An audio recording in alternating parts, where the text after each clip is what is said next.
हर हर महादेव दोस्तों। ओम नमः शिवाय। श्री शिवाय नमस्तुभ्यम। आप सभी को सावन मास की हार्दिक शुभकामनाएं। आप सभी पर भगवान भोलेनाथ का आशीर्वाद सदैव ही बना रहे। आज की वीडियो में आप सुनेंगे सावन मास महात्म्य का अध्याय 13। पिछली वीडियो में आपने 1 से 12 तक के अध्याय नहीं सुने हैं तो आप लोग जाकर सुन सकते हैं, और चैनल पर नए हैं तो चैनल को सब्सक्राइब भी कर सकते हैं, जिससे आपको आगे आने वाली सभी कथाएं समय पर प्राप्त हो सके। प्रेम से बोलिए हर हर महादेव। सावन मास की इस दिव्य कथा श्रृंखला का आज 13वां दिन है, बुधवार, जो बुद्ध देव और श्री गणपति बप्पा को समर्पित है। आज हम भावपूर्वक ध्यान करते हैं भगवान शिव के दक्षिणामूर्ति अवतार का, जो मौन रहकर ब्रह्म ज्ञान देने वाले आदि गुरु के रूप में पूज्य हैं। इस रूप में भगवान शिव स्वयं समस्त ब्रह्मांड के मार्गदर्शक और चिंतन के स्रोत हैं। आज का अध्याय शुरू करने से पहले हम सभी प्रार्थना करें कि हे दक्षिणामूर्ति भगवान शिव हमें विवेक, धैर्य और आत्मज्ञान प्रदान करें, ताकि हम अपने जीवन में धर्म और सच्चाई के मार्ग पर अडिग रह सकें। हे माँ पार्वती, हमारे मन में प्रेम, करुणा और साधना की स्थिरता रखे। हे गणपति बप्पा, हमारे जीवन के समस्त विघ्नों का नाश करें और सफलता की राहें प्रशस्त करें। हे बुद्धदेव, हमारे विचारों को स्पष्टता, संवाद, मर्यों और कर्मों में शुद्धता प्रदान करें।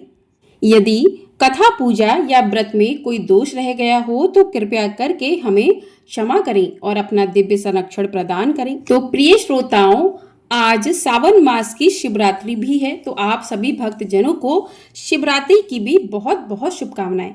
हमारे चैनल पर आज आपको शिवरात्रि की कथा भी सुनाई जाएगी, तो आप लोग उसे भी अवश्य सुनिएगा। हर हर महादेव। अब सुनते हैं आज का अध्याय। महादेव जी कहते हैं, महादेवी गौतमेश्वर के स्थान से देवेश्वर भगवान दैत्यसूदन के समीप जाना चाहिए, जो प्रवास क्षेत्र में निवास करने वाले सभी प्राणियों के पापों का नाश करते हैं। भगवान दैत्यसूदन सभी के कार्यों की सिद्धि करने वाले हैं। भयंकर भव सागर में पड़े हुए प्राणियों को पार उतारने के लिए वे सुदृढ़ जहाज की तरह स्थित हैं। पार्वती, बट वृक्ष, कल्प वृक्ष, वैदुर्य पर्वत, भगवान दैत्यसूदन तथा महामुनि मार्कंडेय, इनका 7 कल्पों तक क्षय अथवा विनाश नहीं होता। दैत्यसूदन से बढ़कर दूसरा कोई देवता इस पृथ्वी पर है ही नहीं। उनका क्षेत्र यवाकार है। वह सब पातकों का नाश करने वाला, ऋषि मुनियों से सेवित तथा यक्ष, विद्याधर और नागगढ़ का आश्रय है। जो मनुष्य इस क्षेत्र में मृत्यु को प्राप्त होते हैं वे सब स्वर्गलोक में जाते हैं। वहाँ जो कुछ भी दान, होम, जप और तप आदि किया जाता है वह 7 कल्पों तक अक्षय बना रहता है। जो वहाँ भगवान विष्णु की प्रीति के लिए विधि पूर्वक एक ब्राह्मण को भी भोजन कराएगा, उसे 1 करोड़ ब्राह्मण भोजन कराने का फल प्राप्त होगा। जो मनुष्य वहाँ भक्ति पूर्वक उपवास करता है उसे एक ही उपवास से 10,000 उपवासों का फल मिल जाता है। जो मनुष्य कार्तिक मास की द्वादशी को चक्र तीर्थ में स्नान करके इंद्रिय संयम पूर्वक उपवास और विधिवत भगवान विष्णु की पूजा करता है वह सब पातकों से युक्त हो जाता है। पार्वती जी ने पूछा, भगवान श्री विष्णु का दैत्यसूदन नाम किस समय और किस प्रकार हुआ? तब महादेव जी बताने लगे, देवी, भगवान दैत्यसूदन विष्णु के नाम अनादि और अनंत हैं। प्रत्येक कल्प में उनके नए नए नाम प्रसिद्ध होते हैं। पूर्व कल्प में उनका नाम श्रियाव्रत था, दूसरे कल्प में वामन हुआ, तीसरे में वे वज्रांग कहलाए, चौथे में कमला प्रिय नाम हुआ, 5वें में दुखहर्ता, 6ठे में पुरुषोत्तम और 7वें कल्प में वे दैत्यसूदन नाम से प्रसिद्ध हुए। पूर्व काल में देवताओं और असुरों में बड़ा भारी युद्ध हुआ। उसमें देवकंटक दानवों से पराजित होकर सभी देवता क्षर सागर में निवास करने वाले श्री हरि की शरण में गए और प्रणाम करके उनकी इस प्रकार स्तुति करने लगे। देवतागण कहने लगे कि देव जगन्नाथ आपकी जय हो। आप दैत्यों और असुरों का मान मर्दन करने वाले हैं। आपने ही 12 रूप धारण करके इस पृथ्वी का उद्धार किया है। मत्स्य रूप से आपने ही समुद्र के जल से वेदों का उद्धार किया है। जब क्षीर सागर का मंथन हो रहा था उस समय कुर्म रूप धारण करके आपने अपनी पीठ पर मंद्रांचल पर्वत उठाया और लक्ष्मी जी का उद्धार किया। आपको नमस्कार है। आप लक्ष्मीपति हैं, लक्ष्मी जी ने आपका आश्रय लिया हुआ है। देव, आप पीड़ितों की पीड़ा का नाश करने वाले हैं। आपने वामन रूप धारण करके बलि को बांधा किया है और बरह रूप से महादैत्य हिरण्याक्ष का भी वध किया है। आपने ही नरसिंह रूप से हिरण्यकश्यपों को आकाश में धारण करके मारा है। आप ही संपूर्ण देवताओं के मूल हैं। प्रभु महादेव, आपने ही समस्त संसार का उद्धार किया है। पार्वती, यह श्रोत सुनकर कमल नयन भगवान विष्णु ने ब्रह्मादि देवताओं से कहा, देवंगो, तुम दानवों का भय छोड़ दो, मैं शीघ्र ही उनका संहार करूंगा। ऐसा कहकर श्री विष्णु देवताओं के साथ वहां आए और चक्र द्वारा अलग अलग सब दानवों का संहार आरंभ कर दिया। यह देखकर सभी दानव भय से विकल होकर भागने लगे। प्रवास क्षेत्र में आकर फिर उन्होंने समुद्र की शरण ली। भगवान ने अपने चक्र से सभी दैत्यों का सफाया कर डाला। उनके मारे जाने पर देवताओं, ब्राह्मणों तथा तपस्वी जनों का कल्याण हुआ। संसार की व्याकुलता दूर हुई और सबका मन भी स्वस्थ हो गया। तभी से भगवान विष्णु का नाम दैत्य सूदन पड़ गया। उनका दर्शन करके मनुष्य 7 जन्मों तक जड़, अंध, दरिद्र और दुखी नहीं रहता। श्रवण नक्षत्र में द्वादशी का योग पुण्यदायक है तथा रोहिणी नक्षत्र में अष्टमी का योग शुभ है।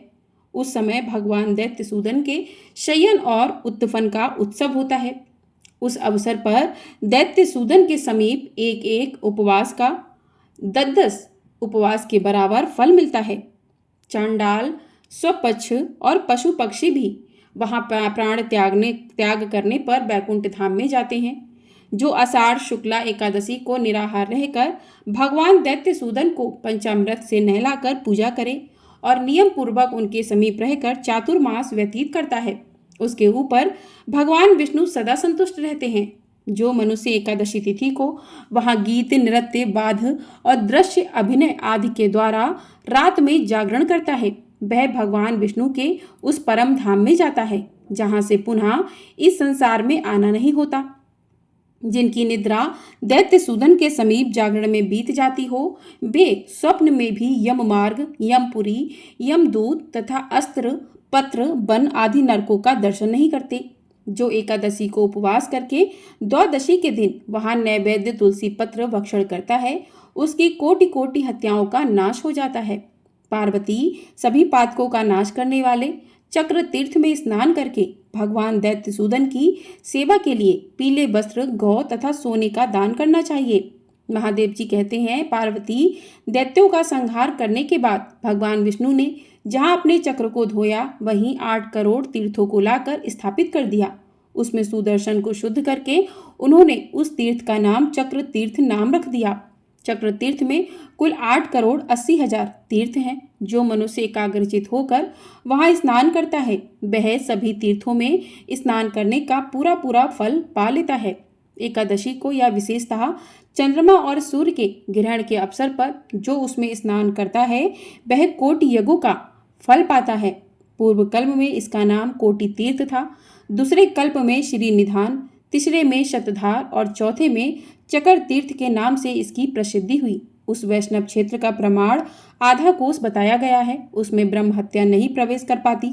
उस क्षेत्र में जाकर जो मासोवासी, अग्निहोत्री, पतिव्रता स्त्री और स्वाध्याय परायण तथा यज्ञशील मनुष्य चांद्रयण आदि तप, तिल जल से पितरों का तर्पण, श्राद्ध, एक रात्रि व्रत, दुत्री व्रत, त्रिरात्रि व्रत, कृक्ष, शांतपन, मासोपास या अन्य कोई भी पुण्य कर्म करते हैं, वह अन्य क्षेत्रों की अपेक्षा कोटि गुना पुण्यदायक होता है। चक्र तीर्थ से पूर्व दिशा में महादेवी योगेश्वरी का स्थान है। पूर्व काल में महिषासुर नाम का एक बड़ा भयंकर दैत्य हुआ था। देवी, वह इच्छा अनुसार रूप धारण करने वाला था और तीनों लोगों को अपने वश में करके सुख से रहा करता था। एक समय ब्रह्मा जी ने मनोमयी कन्या उत्पन्न की। वह पृथ्वी पर अप्रतिम सुंदरी थी। उस रूपवती कन्या ने बड़ी घोर तपस्या की। एक दिन देवर्षि नारद ने उस कन्या को देखा और महिषासुर के समीप गए। महिषासुर ने मुनि का बड़ा स्वागत सत्कार किया और कुशल मंगल पूछते हुए कहा, नारद जी, यहाँ पधारने का क्या कारण है, बताइए।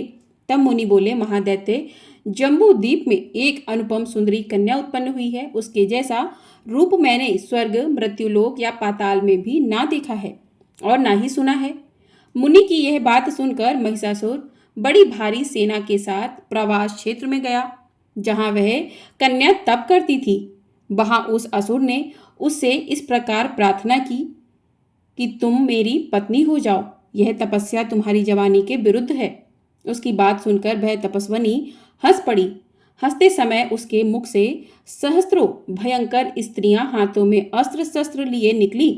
उन सब ने महिषासुर की सारी सेना का संहार कर डाला। यह देखकर वह दैत्य क्रोधित होकर अपने तीखे सींग हिलाता हुआ शीघ्र ही उस देवी के सम्मुख गया। फिर उसके साथ उसका बड़ा भारी युद्ध हुआ और अंत में वह महेश पकड़ा गया। देवी सींग पकड़कर उसके ऊपर चढ़ गई और पैरों से दबाकर उसे त्रिशूल से मार डाला। फिर तलवार से उसका मस्तक भी काट लिया। महिषासुर को मारा देखकर इंद्रादि देवताओं ने प्रसन्नचित होकर देवी की स्तुति इस प्रकार की कि महान सौभाग्यशालिनी देवी, आपको नमस्कार है। गंभीर स्वभाव वाली हो, आपकी दृष्टि बड़ी भयंकर है। आप सदा न्याय के पथ पर स्थित रहती हो, उत्तम सिद्धों की अधीश्वरी हो। आपके 3 नेत्र हैं और सब ओर मुख है। विद्या और अविद्या आपके ही स्वरूप हैं। आप ही जया और जपनी मंत्र स्वरूपा हो। महिषासुर का मर्दन करने वाली हे देवी, आप सर्वत्र व्यापक समस्त विद्याओं की स्वामिनी और विश्वरूपा हो। आपको नमस्कार है। आप शोक से परे और ध्रुव स्वरूपा हो। पद्म पत्र के समान विशाल नेत्रों वाली हे देवी, आप शुद्ध सतगुणों में स्थित हो, व्रत परायण हो। आप ही प्रचंड रूप धारण करने वाली विभावरी हो। आपको नमस्कार है। देवताओं के इस प्रकार स्तुति करने पर देवी ने मुस्कुराते हुए कहा कि देवतागणों, उत्तम वर मांगो। तब देवता बोले, देवी, जो श्रेष्ठ मनुष्य यहाँ इस स्रोत के द्वारा आपकी स्तुति करे, विपूर्ण काम हो और इस क्षेत्र में आप सदा निवास करें। तब तथास्तु कहकर देवी ने देवताओं और महर्षियों को विदा किया और स्वयं वहीं रहने लगी। जो मनुष्य आश्विन शुक्ला नवमी को उपवास करके भक्ति भाव से योगेश्वरी देवी का दर्शन करता है, उसका पाप तुरंत ही नष्ट हो जाता है। जो मनुष्य प्रातःकाल उठकर इस स्रोत को पढ़ता है, उसे जीवन भर भय का सामना नहीं करना पड़ता। आश्विन शुक्ला अष्टमी यदि मूल नक्षत्र से युक्त हो तो महाअष्टमी मानी गई है। वह तीनों लोकों में अत्यंत दुर्लभ है। उस दिन जगदम्बा का पूजन करके मनुष्य अपने शत्रुओं पर विजय पा लेता है। प्रेम से बोलिए हर हर महादेव। तो इस प्रकार से आज का अध्याय यहीं पर समाप्त हुआ। इसके आगे का वृतांत आप अगले अध्याय में सुनिएगा। हर हर महादेव। तो प्रिय श्रोताओं, आप सुनिए बैद्यनाथ ज्योतिर्लिंग की कथा। बैद्यनाथ ज्योतिर्लिंग का मंदिर जिस स्थान पर स्थित है उसे बैद्यनाथ धाम कहा जाता है और यह स्थान झारखंड प्रांत पूर्व में बिहार प्रांत के संथाल परगना में दुमका नामक जनपद में पड़ता है। आइए जानते हैं ज्योतिर्लिंग की स्थापना की कथा के बारे में। तो एक बार राक्षस राज रावण ने हिमालय पर जाकर भगवान शिव के दर्शन प्राप्त करने की इच्छा से बड़ी घोर तपस्या की।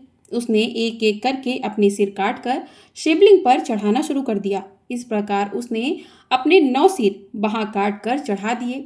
जब वह अपना 10वां और अंतिम सिर काट कर चढ़ाने के लिए तैयार हुआ, तब भगवान शिव अति प्रसन्न और संतुष्ट होकर उसके सामने प्रकट हो गए। शीश काटने को तैयार रावण का हाथ पकड़कर उन्होंने उसे ऐसा करने से रोक दिया। उसके 9 सिर भी पहले की तरह जोड़ दिए और अत्यंत प्रसन्न होकर उसे वरदान मांगने को कहा। तब रावण ने वर के रूप में भगवान शिव से उस शिवलिंग को अपनी राजधानी लंका में ले जाने की अनुमति मांगी। तब भगवान शिव ने उसे यह वरदान दे दिया, लेकिन साथ ही एक शर्त भी उसके साथ रख दी। कहने लगे, तुम शिवलिंग तो ले जा सकते हो, किंतु यदि रास्ते में इसे कहीं भी रख दोगे तो यह वहीं अचल हो जाएगा। तुम फिर इसे कभी नहीं उठा सकोगे। रावण इस बात को स्वीकार कर बड़ी प्रसन्नता के साथ उस शिवलिंग को उठाकर लंका के लिए चल पड़ा। चलते चलते मार्ग में उसे एक जगह लघु शंका के लिए रुकना पड़ा। वह उस शिवलिंग को एक अहीर के हाथ में थमाकर लघु शंका की निवृत्ति के लिए चल पड़ा। उस अहीर को शिवलिंग का भार बहुत अधिक लगा और वह उसे संभाल नहीं सका। मजबूर होकर उसने शिवलिंग को वहीं भूमि पर रख दिया। उधर जब रावण वापस लौट कर आया, तब बहुत प्रयास करने के बाद भी उस शिवलिंग को किसी प्रकार उठा नहीं सका। अंत में थककर उस पवित्र शिवलिंग पर अपने अंगूठे का निशान बनाकर उसे वहीं छोड़कर वापस लंका को लौट गया। तत्पश्चात ब्रह्मा विष्णु आदि देवताओं ने वहां आकर उस शिवलिंग का पूजन किया। इस प्रकार वहां उसकी प्रतिष्ठा करके वे सब अपने अपने धाम को लौट गए। यही ज्योतिर्लिंग श्री बैद्यनाथ के रूप में पूजा जाता है। श्री बैद्यनाथ ज्योतिर्लिंग के दर्शन करने से अनंत गुना पुण्य की प्राप्ति होती है। यह 11 अंगुल ऊंचा है। इसके ऊपर अंगूठे के आकार का गड्ढा है। कहा जाता है कि ये वही निशान है जिसे रावण ने अपने अंगूठे से बनाया था। यहाँ दूर दूर से तीर्थों का जल लाकर चढ़ाने का विधान है। रोग मुक्ति के लिए भी वैद्यनाथ ज्योतिर्लिंग की महिमा बहुत प्रसिद्ध है। पुराणों में बताया गया है कि जो भी मनुष्य इस ज्योतिर्लिंग के दर्शन करता है उसे अपने समस्त पापों से छुटकारा मिल जाता है और भगवान शंकर की कृपा से वह सारी बाधाओं, समस्त रोग, शोक और दुखों से छुटकारा पा जाता है। तो प्रेम से बोलिए हर हर महादेव। आज के अध्याय में बस इतना ही। इसके आगे के ज्योतिर्लिंग की कथा आप अगले अध्याय में सुनिएगा। आइए अब करते हैं भगवान भोलेनाथ जी की आरती। जय शिव ओमकारा स्वामी, जय शिव ओमकारा, ब्रह्मा विष्णु सदा शिव अर्धांगी धारा। ओम जय शिव ओमकारा, एकानन चतुरानन पंचानन राजे, स्वामी पंचानन राजे, हंसानन गरुड़ासन वृषवाहन साजे। ओम जय शिव ओमकारा, ओम जय शिव ओमकारा, प्रभु हर शिव ओमकारा, 2 भुज 4 चतुर्भुज 10 भुज अति सोहे, स्वामी 10 भुज अति सोहे। त्रिगुण रूप निरखता त्रिभुवन मन मोहे, स्वामी त्रिभुवन जन मोहे। ओम जय शिव ओमकारा, अक्षमाला बनमाला मुंडमाला धारी, स्वामी मुंडमाला धारी। चंदन मृग मग सोहे, भाले शशिधारी। ओम जय शिव ओमकारा, श्वेतांबर पीतांबर बागंबर अंगे, स्वामी बागंबर अंगे, सनकादिक गरुड़ादिक भूतादिक संगे। ओम जय शिव ओमकारा, करके मध्य कमंडल चक्र त्रिशूल धरता, स्वामी चक्र त्रिशूल धरता, जग करता जग भरता, जग पालन करता।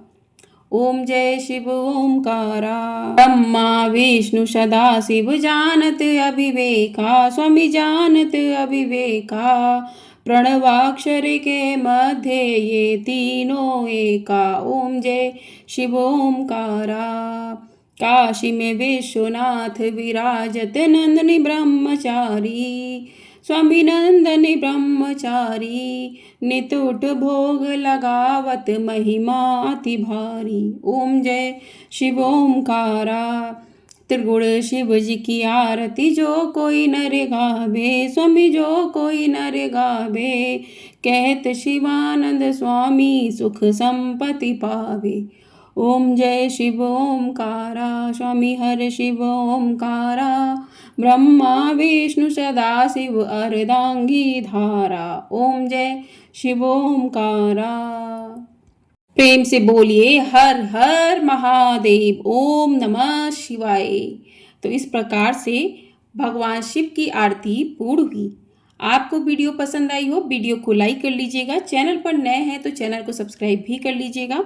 आप लोगों का लाइक हमारे लिए बहुत अधिक महत्वपूर्ण होता है। चैनल को सब्सक्राइब करके आप सभी कथाओं का आनंद ले सकते हैं। तो चैनल पर नए हैं तो सब्सक्राइब अवश्य कर लीजिएगा। आपको हमारे चैनल पर आज मासिक शिवरात्रि है, सावन की शिवरात्रि है, जो कि बहुत बड़ी शिवरात्रि है।